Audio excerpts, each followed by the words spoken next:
అపోస్తులలో అందరూ పురుషులే ఉన్నారు, స్త్రీలు లేరు. కావున స్త్రీ సువార్త చెప్పడం క్రీస్తుకు ఇష్టం లేదు అని నాతో చాలా మంది వాదించారు. ఇది నిజమా? వివరించగలరు?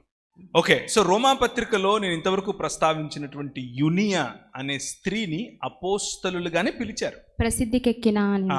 అపోస్తలులలోనే ప్రసిద్ధికెక్కిన అంటే ఒక 11 మంది అపోస్తలులు ఉంటే వాళ్ళలో ప్రసిద్ధికెక్కింది ఎవరు అని అంటే యునియా. సో అపోస్తలులుగా స్త్రీలు కూడా ఉన్నారు అనే విషయాన్ని ముందు జ్ఞాపకం చేసుకోండి. ఇకపోతే క్రీస్తుతో పాటు ఉన్నటువంటి 12 మంది అపోస్తలుల గురించి ఒకవేళ మీరు మాట్లాడుతూ ఉంటే వారు మాత్రమే అని అనుకుంటే వారికి మాత్రమే వాక్య పరిచర్య చేయమని చెప్పలేదు. ప్రతి ఒక్కరూ అపోస్తలుల ద్వారా వాక్యం విన్న మనము వాక్య పరిచర్య చేయాల్సిందే. సో వాక్య పరిచర్యకు అపోస్తలత్వానికి, సువార్త పరిచర్యకు అపోస్తలత్వానికి సంబంధం లేదు. అపోస్తలుడు అంటే పంపబడినవాడు అని అర్థం. సంబడి దట్ ఈస్ సెంట్, పంపబడినవాడు. క్రీస్తు చేత పంపబడిన వారిని అపోస్తలులని పిలుస్తారు. ఆ పంపబడిన వాళ్ళల్లో ఆ పంపబడిన వాళ్లకు నేను లేచాను. ఏంటి ఇంతకు సువార్త అంటే? మనం చెప్పే సువార్త ఏంటి? మరణం చచ్చిపోయింది, ఇప్పుడు మనం జీవిస్తాం అని చెప్పడమే కదా. పునరుత్థానములు అంతే కదా. మొట్టమొదట పునరుత్థానం అపోస్తలులకు తెలియజేసింది ఎవరు?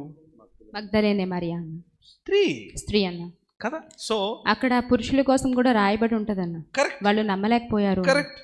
అంటే అపోస్తలులకే అపోస్తలురాలు ఈమె పంపబడింది. నీకు అర్థమవుతుందా? ఆ పదం వెనకున్నటువంటి అర్థం అది మనం అర్థం కరెక్ట్గా దాన్ని బైబిల్ని అర్థం చేసుకుంటే ఇట్ ఈస్ ఎక్స్ప్లోజివ్ థాట్. ఆ రోజుల్లో నేను తిరిగి లేచాను అని ఒక బలహీన ఘటాన్ని, ఒకవేళ ఓట్లు ఉంటే, ఆ రోజుల్లో లేవు, ఒకవేళ ఉంటే ఈమె ఓటు సగమే. ఒకవేళ ఆమె వెళ్ళి సాక్ష్యం చెప్తే ఈమె సాక్ష్యం సగం కిందకే లెక్క.